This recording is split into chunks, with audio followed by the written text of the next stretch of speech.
Voilà. Bonjour, bonjour. Déjà début à week-end, Ndenge Toyokanaki. N'a pas apporté précision à Marambo et Tolobaki par rapport à l'arrivée à Mokosi. Monsieur le secrétaire général Augustin Kabouya. Okoma Azokoma Lelo. Quand Ndenge Tokomaki, programme est aboué. Kalaming était 13h réseau bêta.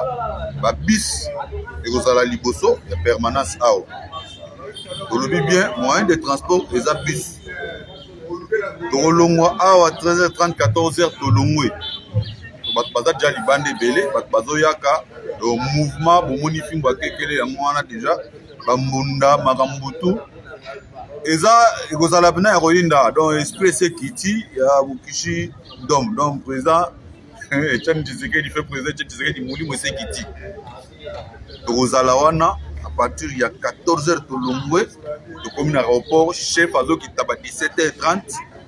Donc, si tu comme aéroport, tu vas à 15h30, 17h, chef à Kiti, tu juillet, tu yambier, tu zongi, tu awa, tu tige na résidence nae. Programme est belleté.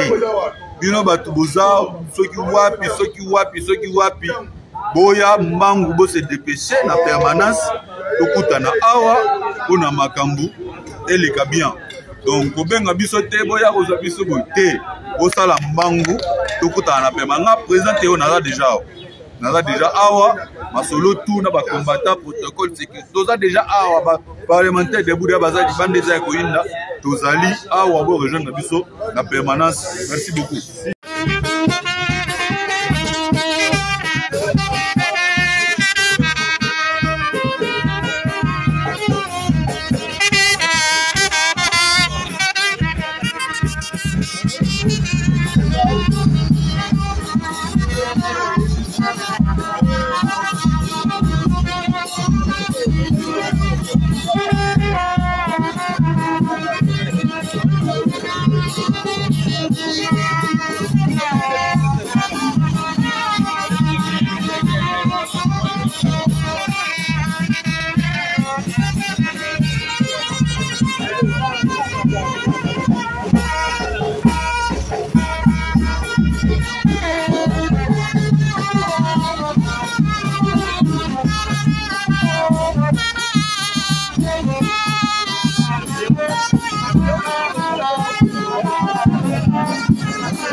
exercé au Katanga, où les Congolais d'origine kassaïen Luba tuaient leurs corps mis dans les sacs jetés dans les rivières.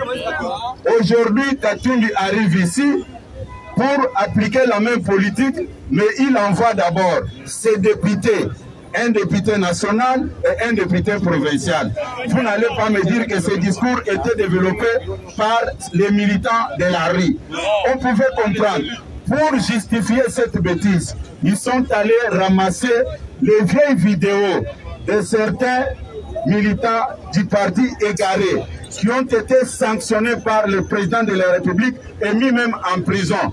Les images que vous avez vues, certains jeunes gens avec des machettes, ce n'étaient pas les images du 20 mai. Et j'ai beaucoup regretté, vous ici à Kinshasa, vous avez laissé passer cette bêtise comme ça. C'est pourquoi quand je suis arrivé, je profite de cette occasion pour interpeller la conscience de ceux qui pensent défendre les Congolais, qui pensent sur le bien des Congolais, qu'il y a un monsieur qui prétend briguer la magistrature suprême qui s'appelle Katumbi. Qui dans son parti, il y a des députés, s'il n'a fait pas cette information, qu'il profite de mon intervention ici, que nous n'accepterons jamais, jamais, jamais que de tels genres de situations se passent dans notre pays. À ce qui concerne vous les membres du parti, c'est pour moi l'occasion d'interpeller Nations Unies, Union africaine, Union européenne, pour qu'ils jouent les francs jeux. C'est inacceptable dans le XXIe siècle qu'un homme politique qui prétend diriger le Congo dans les jours à venir puisse avoir les députés dans son parti qui développent les discours à la haine tribale.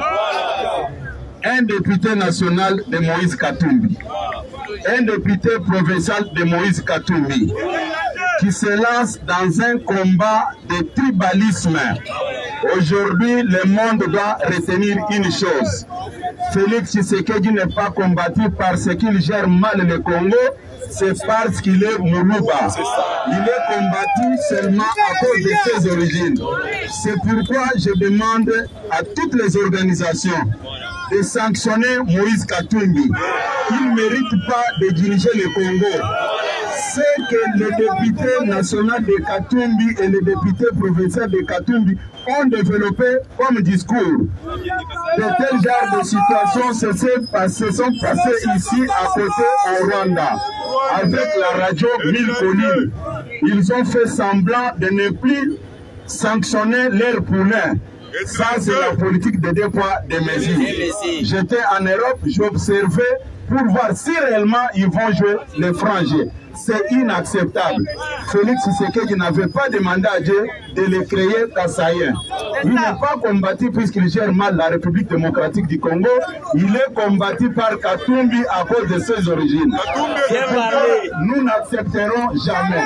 Nous voulons voir tous les décideurs du monde condamner Katumbi, puisque ce sont les députés de son parti ensemble. Masolo ya kwanga tikela bateke ya immobilier tikela Imo Congo hôpital ya PDG expert docteur en immobilier Leinza Umayala. Pokuna mapangu nyonso za ya koteka sans exception. Esengeli boyeba ke pona ba problème na bino nyonso etali vente, achat, paie location, équipe ya ba professionnel ya Imo Congo hôpital ba traitaka yango dada avec impact na idéologie. Botu na nganini ba service eza yele na Imo Congo hôpital lokola vente, achat, location, paie likambo tali déménagement na bino bomi tungisa kutu te po ba bis permanent etandami wana kaka pona ko servir ba client na bango. Bonjour, les angai président Imo Congo hôpital. Tu bien hôpital pour la nini. Donc toute personne ozoluka ndaku ya kofutela to ya kosomba pana biso baza ba maladie en immobilier. Alors nous sommes là pour nous traiter cause de solution. Nous ozoluka villa, concession, terrain vide, même en location ou bien achat.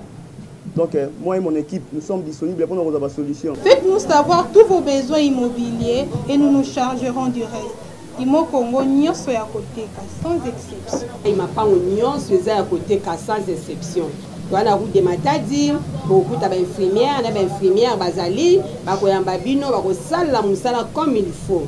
Tobengi bino ebele ba maman ba papa, ozala posa achat, vente, location. Toza wana pona kopesa bino ba solution ya ebele. Mama kozala no de cité toza awa biso moko okoti ozwi lobiko na yo. Mapango nyonso eza ya koteka sans exception. Biso na Imo Congo hôpital mapango nyonso eza ya koteka sans exception na ya bino. Ya solo bondimelanga masolo ya immobilier botikela yango Imo Congo hôpital. Pokuna mapango nyonso eza ya koteka sans exception. Kodutete na ya bino peza ya koteka.